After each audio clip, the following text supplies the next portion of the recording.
The German tank commander laughed the first time he saw one up close. 13 millimeters of armor, no roof over the turret, a gun that, on paper, could not punch through the front of his own machine. The Americans called it the Hellcat. His men called it something crueler, a toy. A tin can with a cannon bolted on, sent out to die against the finest medium tank Germany had ever built. On the morning of September 19, 1944, that toy sat waiting on a fog-bound ridge in eastern France, 4 vehicles deep, engines idling, visibility down to 30 feet. Somewhere below, invisible in the white, a column of Panther tanks was rolling closer, 45 tons apiece, fresh from the factory, confident, unhurried. Within the hour, one sergeant in the last vehicle of that line would do something that should not have been possible: not survive the fight, not hold his ground, destroy an entire column of them, one shot at a time, with a gun the manual said could not do it. This is the story of that ridge, that fog, and the crew who turned a machine everyone mocked into the deadliest killer the United States Army ever fielded. The rain had not stopped for 3 days. It came down over the Lorraine plain in a steady gray sheet, filling the ditches, turning the farm tracks to soup, and somewhere in the small hours before dawn, on September the 19th, 1944, it finally let up. What replaced it was worse. Fog rolled in off the low ground east of a small market town called Aracourt, thick and slow, pooling in every hollow, climbing every slope until it swallowed the whole plain whole. By 6 in the morning, a man standing in an open field could not see the tree line at its edge. By 7, he could not see the man standing 3 paces to his left. On a low ridge, the maps called Hill 246, roughly 800 yards southeast of a stone village named Rechicourt-la-Petite.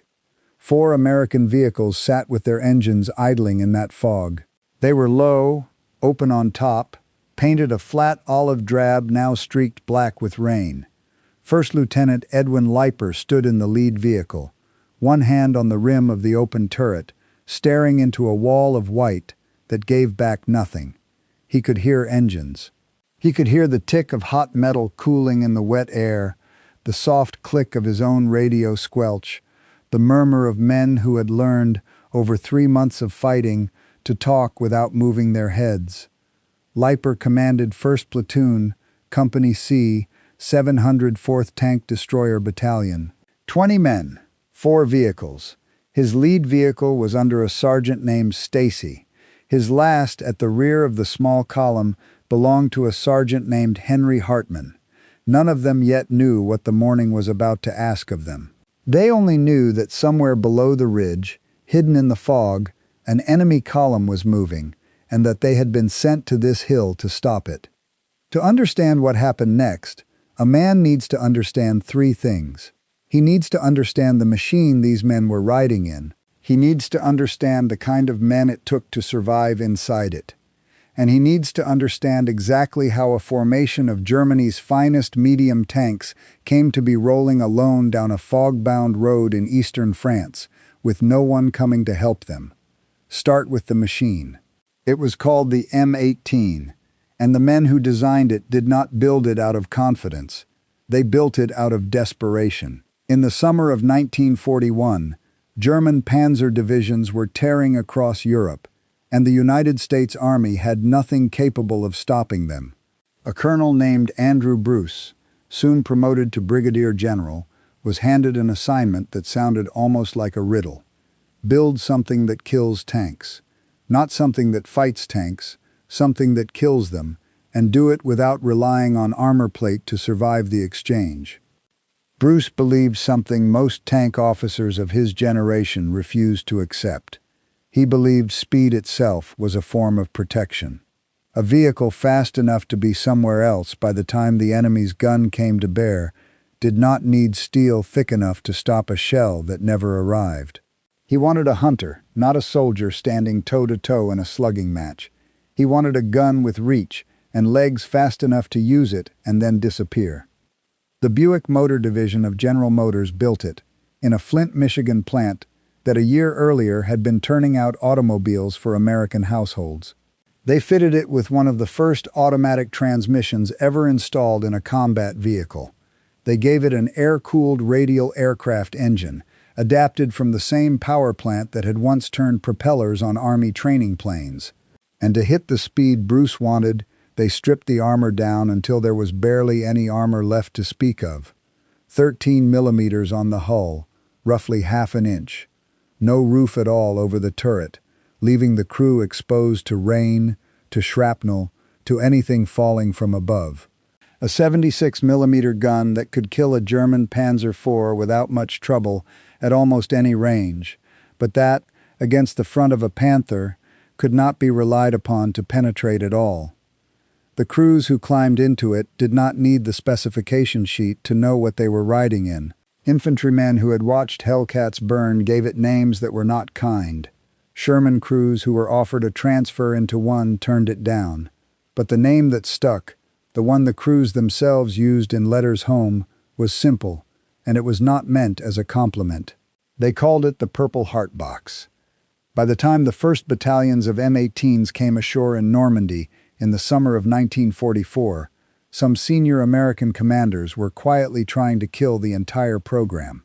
Staff officers at 1st Army Headquarters looked at the armor thickness, looked at how the gun performed against a Panther's frontal plate, and concluded that sending men into combat inside this thing was, at best, a gamble dressed up as doctrine. That was the machine. Now understand the men who crewed it.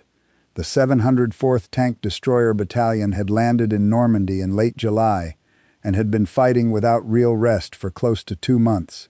3 companies, 36 Hellcats, roughly 800 men total. Company C was under a captain named Tom Evans, and his first platoon belonged to Lieutenant Leiper. These were not ordinary tank crewmen, and they could not afford to be. In a Sherman, a mistake might cost a man his track. In a Hellcat, a mistake cost 5 lives at once, because the machine offered nothing to absorb an error. It did not forgive. The men who had ridden this machine from the hedgerows of Normandy to the open farmland of Lorraine were not the same men who had climbed aboard back in July. They were what remained after nearly 2 months of combat had already done its own quiet selection. Now understand how the enemy came to be on that road at all. By early September, General George Patton's Third Army had accomplished something no other Allied force in the European theater had managed. It had covered roughly 400 miles from the hedgerows of Normandy to the banks of the Moselle River in under 5 weeks. Its lead formation, the 4th Armored Division under Major General John Wood, had outrun its own supply lines so badly that fuel trucks needed 2 full days just to reach the nearest depot and return. And then, abruptly, the fuel ran out. Not gradually, not in part. The Third Army's daily fuel allotment collapsed from roughly 400,000 gallons to barely 31,000, barely enough to move a single division, let alone an army. Here is a detail most people never learn about what happened next. The reason Patton's tanks went still around Aricourt was not the German army standing in front of them. It was Field Marshal Bernard Montgomery, 400 miles to the north, launching Operation Market Garden into the Netherlands. Every spare gallon of fuel in the Allied supply chain was being funneled toward that airborne offensive instead. Patton's spearhead sat exactly where it had run dry, in the farmland around Aricourt, and waited for gasoline that was not coming. Colonel Bruce Clark, commanding Combat Command A of the 4th Armored Division, set up a defensive line to hold that ground. He had Sherman tanks, light Stuart tanks, the 36 Hellcats of the 704th, and a Sherman battalion under a young lieutenant colonel named Creighton Abrams, who by that point in the war was already driving his 4th tank named Thunderbolt. The first 3 had each been shot out from under him. Clark's men dug in. They waited. What was coming toward them had been assembled barely 2 weeks earlier at a training ground in eastern Germany called Wildflecken. On September the 4th, the German High Command activated the 113th Panzer Brigade, placed under the command of a Prussian aristocrat, Colonel Erich Freiherr von Seckendorf. 42 Panther tanks, fresh from the factory floor, some still carrying grease from the assembly line, 2 battalions of Panzer Grenadiers, On paper, it was a closed fist, more than capable of crushing whatever thin American line stood in its way. Here is the second detail most people never learn. According to the German Army's own records, the 113th Panzer Brigade was missing almost everything that made a proper panzer division dangerous. No reconnaissance battalion to scout ahead, no dedicated artillery to support it, no engineer troops. The German High Command had gambled everything on the raw strength of the tanks themselves, apparently forgetting every hard lesson learned earlier in the war about combined arms warfare. The men inside those Panthers were the second problem. Most had never fought as a unit before. Some had never fought at all, pulled from replacement depots, given a shortened training course, loaded onto trains, and shipped west under cover of darkness because Allied aircraft owned the daytime sky. They had perhaps 2 weeks to learn each other's names, let alone learn to fight as one. On September the 18th, the 5th Panzer Army under General Hasso von Manteuffel launched its counteroffensive. The plan called for a classic pincer. The 111th Panzer Brigade would strike from the south. The 113th would strike from the east. Together they would crush the 4th Armored Division's exposed flank and reopen the road toward the city of Nancy. The plan required both brigades to arrive at the same place, at the same time, in coordination with one another. That is not what happened. Moving through the dark forest of Perroy during the night, the 111th Panzer Brigade lost its way entirely. Whole companies of Panthers wandered off the intended route. Radio contact between units broke down in the trees. When dawn came on the 19th, half of the German pincer simply was not where it was supposed to be. Colonel von Seckendorf did not know this. He led his 42 Panthers out of their assembly area before first light, moving into the thickening fog, believing his sister brigade was advancing alongside him only a few miles to the south. In the most literal sense, he was attacking completely alone, and he would not learn the truth until his fight was already lost. Somewhere ahead of him, on a low ridge he did not yet know was occupied, 4 American vehicles with half an inch of armor between them and destruction were listening to his engines through the fog and waiting. Leiper had perhaps 3 seconds to decide what to do. 3 seconds was the entire margin the morning was going to allow him. Sergeant Stacy, in the lead Hellcat, saw the same shape in the same instant. There was no time for an order, and no need for one. His gunner already had a hand on the traverse wheel. The turret swung. The gun found the shape rising out of the fog, and the 76mm cannon fired. The muzzle flash lit the mist from the inside, like a lantern switched on inside a closed room. The round crossed 30 feet of wet air in a fraction of a second and struck the front of the Panther. The tank did not explode. Not yet. It simply stopped, a hard metallic shudder passing through 45 tons of steel, something vital inside it broken, maybe the driver, maybe the transmission, maybe both at once. The engine idled on. The tank sat there like a wounded animal that had not yet been told it was finished. Behind it, a second turret was already rising out of the fog. Stacy's loader rammed another round into the breach before the first shell casing had finished rolling across the floor. The gunner adjusted his aim by a hair. The second shot came less than 15 seconds after the first, and it stopped the second Panther exactly as the first shot had stopped the first. 2 German tanks destroyed in under 30 seconds. Then the third Panther in the German column found Stacy's Hellcat. The return shot came back through the fog, and it struck low on the hull. 2 of Stacy's 5 men were wounded in the impact. The turret's alignment was thrown off.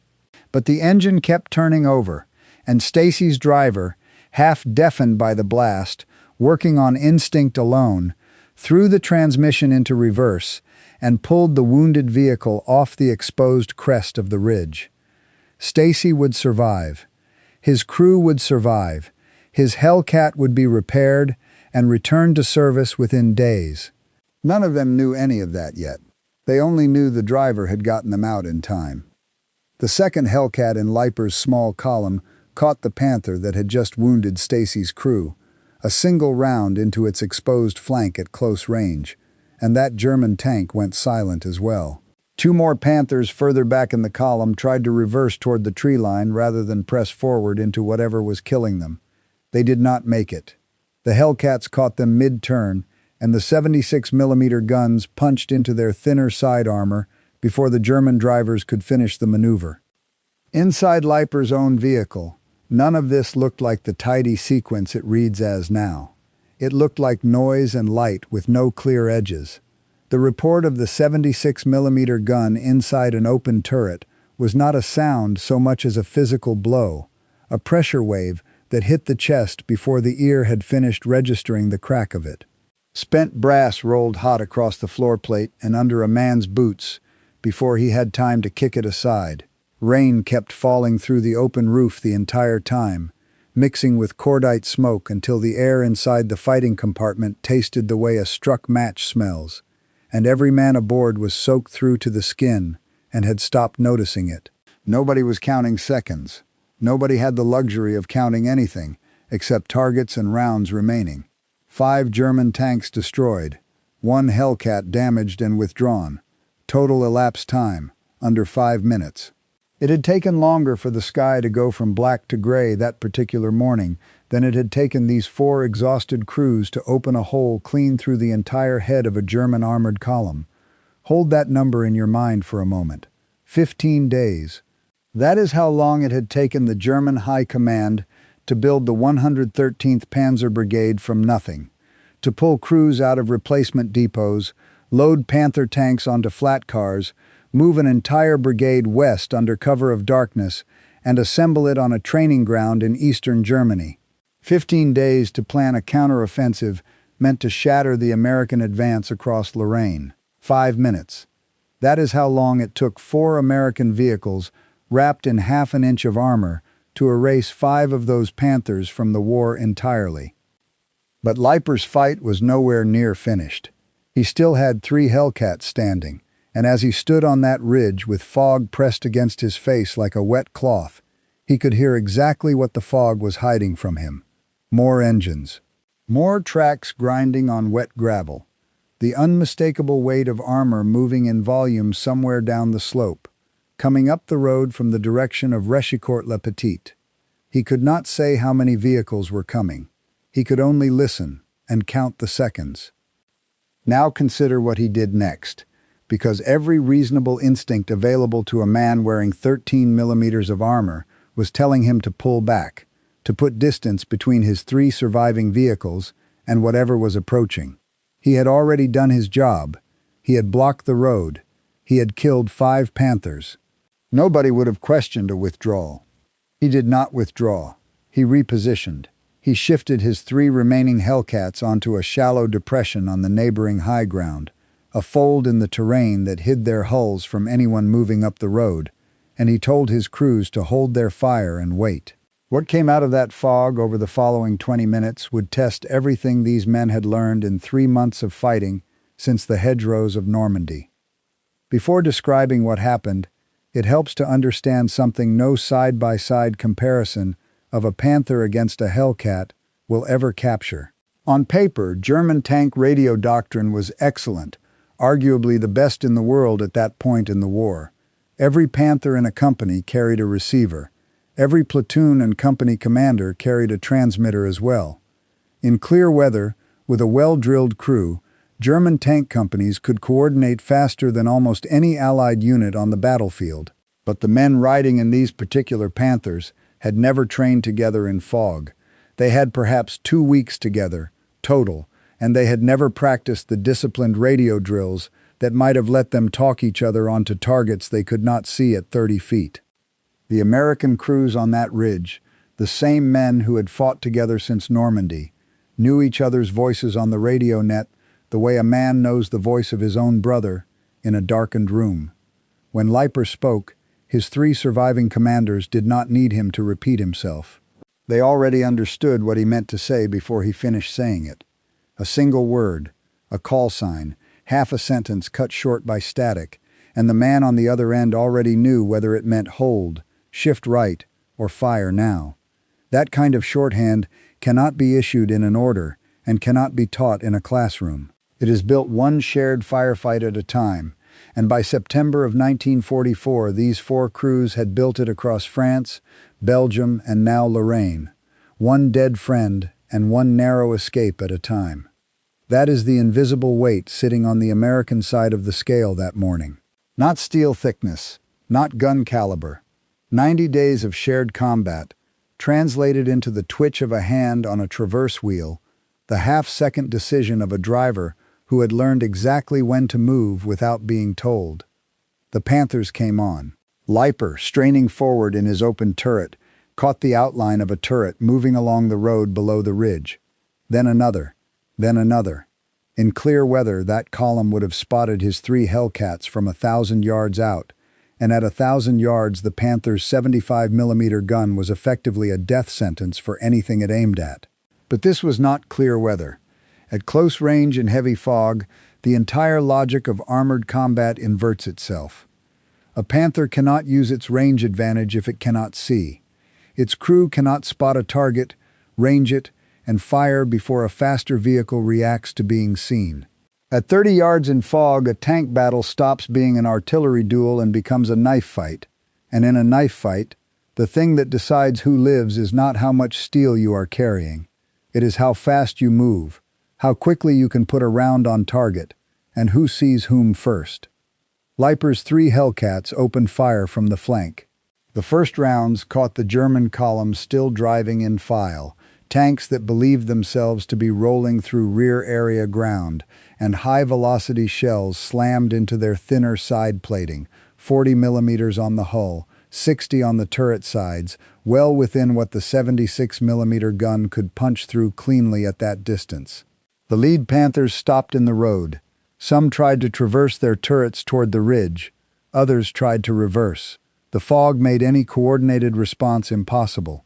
German commanders could hear gunfire echoing all around them but could not tell where it was coming from, and every vehicle that turned to face one Hellcat exposed its flank to another Hellcat it never saw.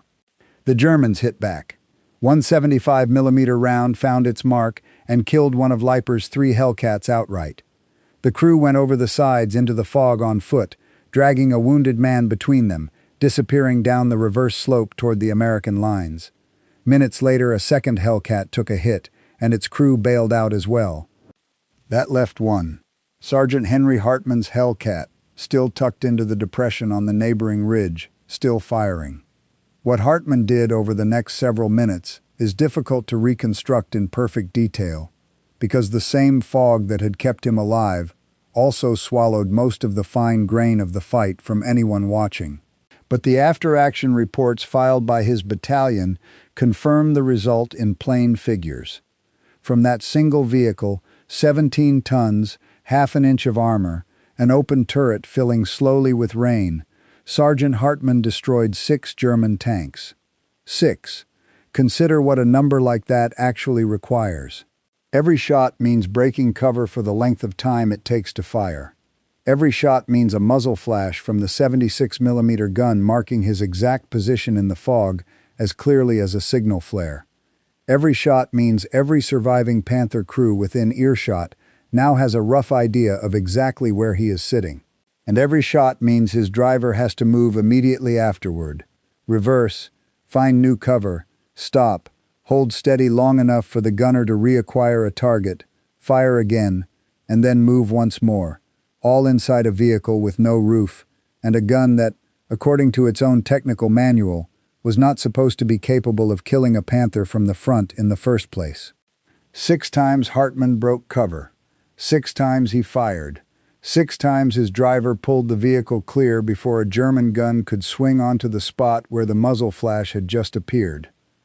Picture the inside of that turret during those minutes. No roof overhead, only open sky and drifting fog. Rain running down the inside of the gun shield, pooling on the floor with the spent casings. The gunner's eye pressed to a sight that showed him nothing but white, until for 1 or 2 seconds at a time, a shape resolved out of the mist close enough to touch. The loader working by feel as much as by sight, slamming the next round home before he had fully registered that the last one had left the barrel. and Hartman himself, standing half-exposed above the turret ring, calling range and direction in a voice that had to stay level, because the 4 other men in that vehicle were listening to his tone as much as his words, to know whether the next few seconds meant fire or run. Every one of those 6 engagements demanded that same sequence, repeated under a clock that was not counting minutes anymore, only heartbeats. Here is what made those 6 shots possible. The 76mm gun on the M18 had been designed to fire a special tungsten core round, high-velocity armor-piercing ammunition, capable on paper of punching through a Panther's frontal glacis at close range. In practice, in Lorraine in September of 1944, that ammunition barely existed at the front. Production had been limited all year, and distribution to forward units slower still. Most Hellcats, Hartman's included, went into this fight carrying standard armor-piercing rounds, the kind that, by the official specifications, could not reliably penetrate a Panther's front hull at any range at all. Which means Hartman was doing precisely what his own equipment manual said could not be done, using ordinary ammunition to kill Panthers in fog, at close range, from a machine that offered him nothing but speed and a single gun. He managed it because he was not aiming at the front. He was aiming at the flank, at the rear deck, and at one very specific seam that crews like his had learned about the hard way over the previous months, a narrow gap on certain Panther models between the curved underside of the gun mantlet and the flat armor plate of the front hull. A shell striking that seam at the correct angle did not glance off the way it would off sloped armor. It deflected downward, punched through the thin 16mm roof plate above the driver's position, and killed the men underneath. That is not a shot a crew can make under pressure, unless the gunner's hands already know the motion before his brain finishes the thought. Hartman's gunner knew it. His loader knew exactly how fast to work the breech. His driver knew exactly when to move, and exactly when to hold still, without needing to be told any of it in the moment. While Hartman fought his private war from that single Hellcat, other pieces of the same battle were unfolding a few miles to the north. Lieutenant Colonel Creighton Abrams had been watching the situation develop through the fog from inside his Sherman Thunderbolt, listening to the same radio traffic flowing back to Colonel Clark's command post. He did not wait for orders, and he did not ask permission. The moment reports told him Panthers were pushing through the sector, he moved. A combined force from 2 companies of his 37th Tank Battalion wheeled south, caught the German column in the flank, and destroyed 9 Panthers in a running fight that cost 3 Shermans in return. Further west, Captain Kenneth Lamison, commanding Company C of that same battalion, made a decision that would help define the entire day. He pushed 4 Sherman tanks roughly 3,000 yards forward to a ridge west of the village of Bézange-la-Petite, and put them into ambush positions with their guns already laid on the approach road. 3 minutes after his crews finished settling into position, 8 Panthers drove directly into the killing ground he had prepared for them. 3 minutes was the entire margin between an ambush and a meeting engagement, the difference between American guns already sighted and waiting, and German tank commanders still trying to work out exactly where the enemy might be. Lamison's 4 Shermans destroyed all 8 Panthers without losing a single vehicle of their own. His men had spent those 3 minutes traversing their guns onto the exact bend in the road where the tree line broke, checking range markers they had picked out the moment they arrived, and saying almost nothing to each other, because there was nothing left to say that had not already been rehearsed a dozen times in a dozen earlier fights. When the first Panther nosed around that bend, every American gun on that ridge was already tracking it before its own commander had fully registered that he was driving into a trap. This is what the German army could not match that morning. Not the tanks, not the guns, the system underneath them. A captain in open country making a 3,000-yard gamble on his own judgment, and being right. A lieutenant colonel counterattacking without waiting for permission from above. A lieutenant on a fog-bound ridge repositioning 3 surviving vehicles and telling his men simply to hold. Nobody inside the American chain of command that morning was waiting to be told what to do. The Germans, by contrast, were fighting a dozen small, isolated battles at once, each one cut off from the others by the same fog and the same broken coordination that had scattered their own attack before it even began. The 111th Panzer Brigade was still lost somewhere to the south. Colonel von Seckendorf, hours into a battle he did not yet realize he was losing, still believed reinforcements were coming to support him. They were not, and they never would arrive in time to matter. Somewhere behind the lead Panthers, riding in a command vehicle of his own, von Seckendorf was working from a picture of the battlefield that no longer matched what was actually happening on it. His reports told him his brigade was advancing on schedule against light resistance. What his reports could not tell him was that the light resistance in question was methodically taking his tanks apart one column at a time, from ground his own reconnaissance had never scouted, because his brigade had no reconnaissance battalion left to send. He had crossed the start line that morning, trusting a plan built on the assumption that two brigades would strike together. He was fighting alone, and the fog that hid the Americans from him was hiding that fact from him as well. For the Panther crews themselves, most of them together for barely 2 weeks, the morning had turned into something no training course at Wildflecken had prepared them for.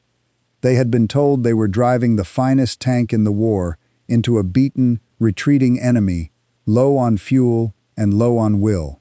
Instead, they were taking fire from a direction no one could identify, from a machine their own intelligence briefings had described as an easy kill, and every time a shell found its mark, the survivors 2 vehicles back had no way of knowing whether the attack had come from 1 Hellcat or 20. Uncertainty, more than any single gun, was doing as much damage to that column as the 76mm rounds themselves. Back on the fog-bound ridge, in the last surviving Hellcat of Lieutenant Leiper's platoon, Sergeant Henry Hartman was reloading again. His loader's hands were raw from handling wet brass casings for the better part of an hour. His driver had not shut off the engine once since before dawn, for fear that it would not restart when the moment came to move again. None of them had eaten since the night before, and none of them would have been able to say, if asked, how many rounds remained in the vehicle's rack. The morning was not yet half over, and above the fog, the sky was already beginning to change. The fog did not lift all at once. It thinned the way an old memory thins, slowly and from the edges inward. First the outline of the distant tree line returned. Then the shape of the road itself became visible. Then, to the surprise of men who had been staring at nothing but white for 4 hours, a farmhouse appeared roughly 200 yards away, that nobody on that ridge had known was there at all. By mid-morning, a man standing on Hill 246 could see almost 1,000 yards down the slope for the first time in 3 days, and that was the moment the surviving German crews found out exactly what the fog had been hiding from them. It was not more Hellcats waiting in ambush. It was the sky itself turning against them.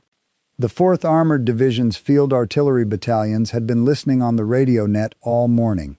Forward observers, working blind in the mist, had spent hours tracking the sound of engines and the pattern of gunfire, plotting rough grid coordinates against what their ears alone could tell them, ready to fire the moment visibility allowed it.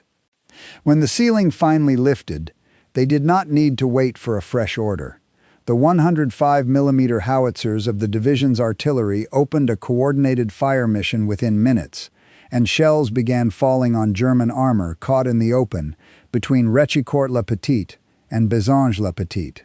Panther crews trained for tank versus tank combat had no answer for what to do when the sky itself became the enemy. Then the P-47s arrived. The 19th Tactical Air Command had been grounded all morning by the same weather that had grounded German reconnaissance, and the moment the ceiling lifted, its aircraft were airborne within minutes. Republic P-47 Thunderbolts, painted the same flat olive drab as the tanks below them, wings loaded with rockets and 500-pound bombs, came in low along the ridge lines and found exactly what every ground attack pilot dreams of finding: a column of enemy armor caught on open roads with no air cover and no functioning anti-aircraft screen left to protect it. 80 millimeters of frontal armor on a Panther meant absolutely nothing against a 5-inch rocket striking the thin engine deck from directly above. Colonel von Seckendorf's brigade, already bleeding from the ambushes at ground level, began to come apart entirely from the air down.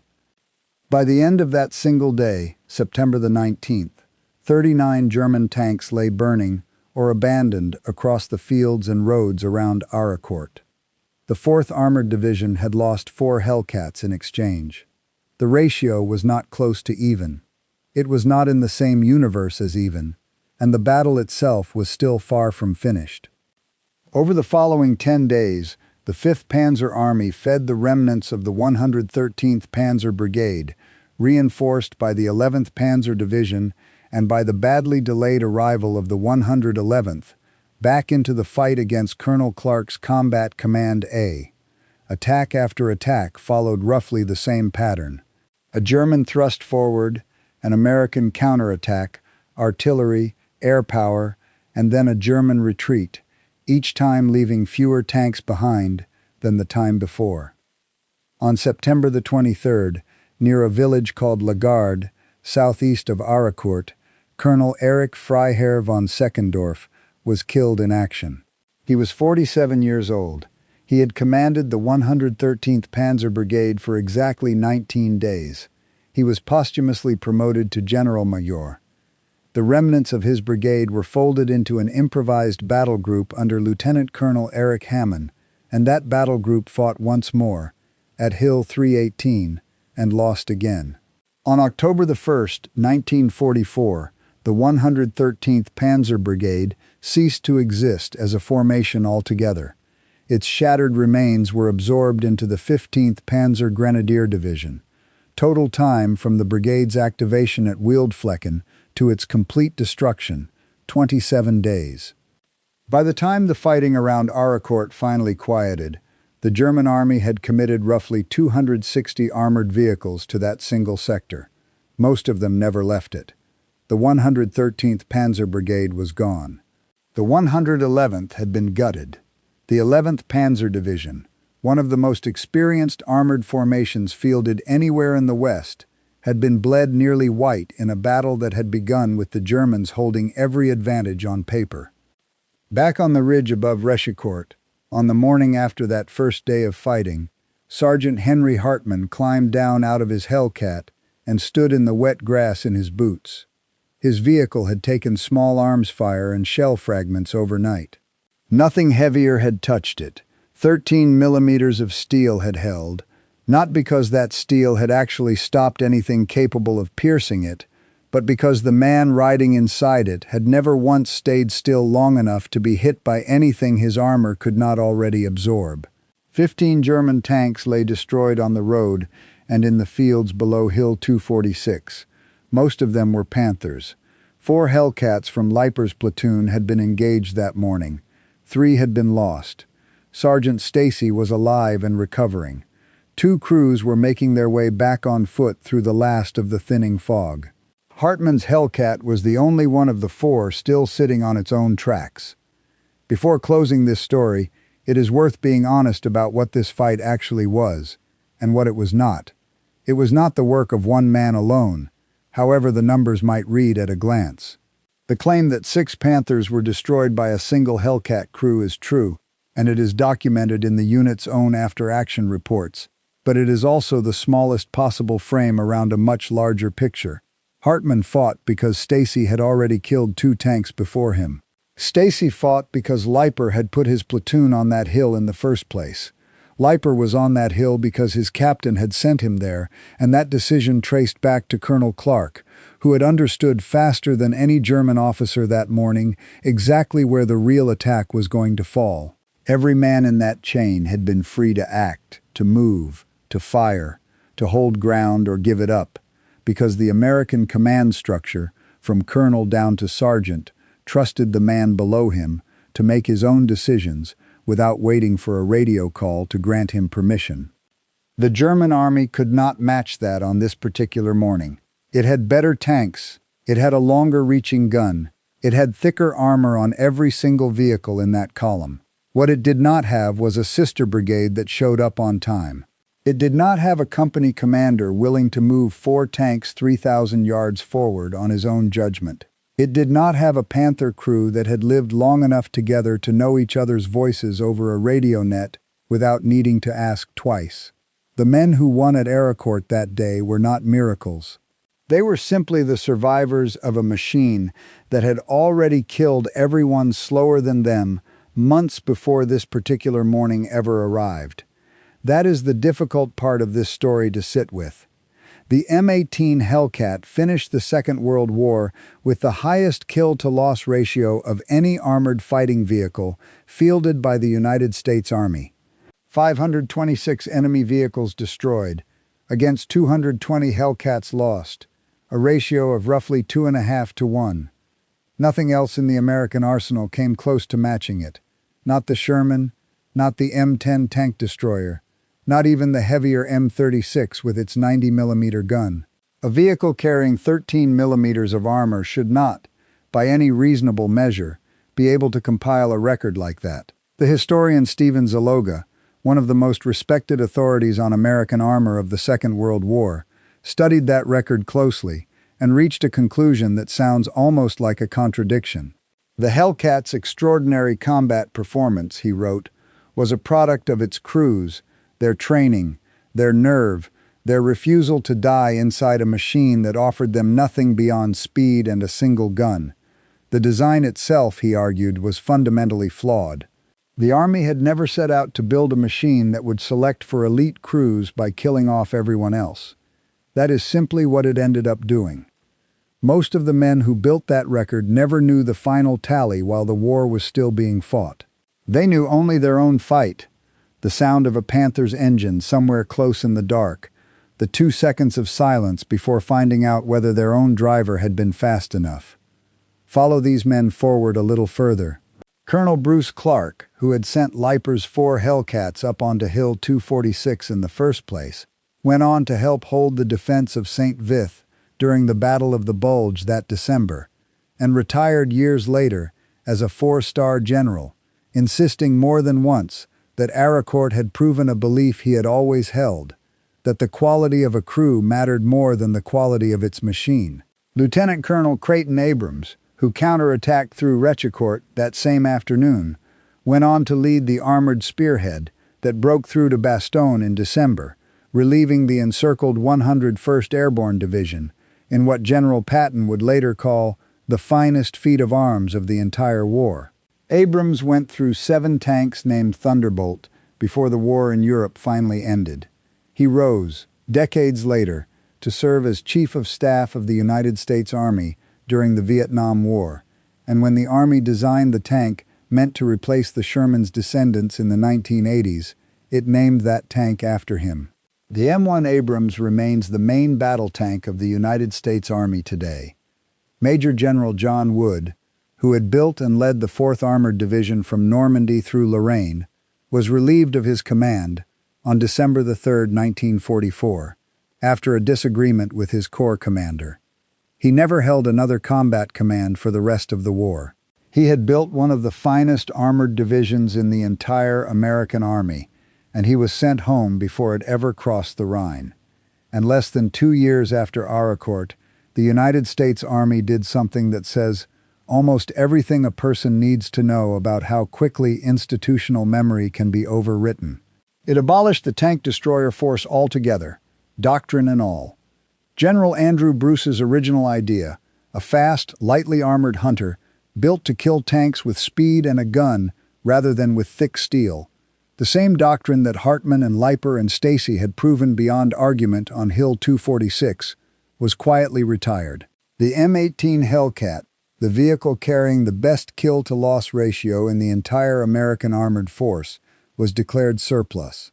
Hundreds of them were sold off or handed over to nationalist China, to Yugoslavia, to Iran, and some of them were still running in foreign hands 4 decades later, in wars nobody at Aracourt could have imagined in 1944.